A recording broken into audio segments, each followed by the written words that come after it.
ये साधारण पिंपुड़ी ठारू भिन्न।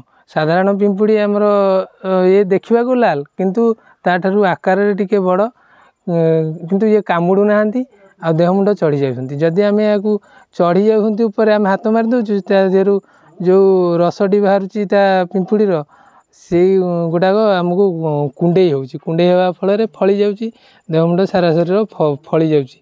यही जो लाल पिंपुड़ी कथा कहते आम विगत 6 मास पर है ये पिंपुड़ी आमको बहुत आतंकित करके रखिंट। एमती कि आम घर बाहर को बाहरला माने आम देह मुंडे चढ़ी जाऊँ। आम कौन सी जिनस सुरक्षित भाव में रखिपारूनु शोला बेले पिंपुड़ी उपर चढ़ी जाऊँगी। आप जहाँ कले तो पिंपुड़ी चारिआडे पिंपुड़ी ही पिंपुड़ी आ ये साधारण पिंपुड़ी ठारू भिन्न।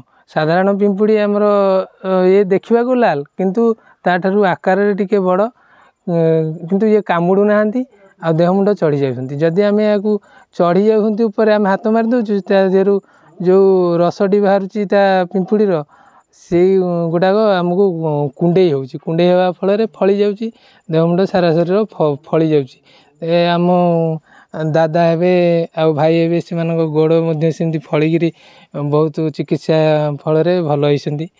कौन ए दाबी रखिए एबे आपण माध्यम आम सरकार को अनुरोध करूँ कलेक्टर को अनुरोध करूँ यार तदंत करिकी केमती आतंक मुकुलू तार प्रतिकार करेंगे यार गोटे तदंत करा जाऊ।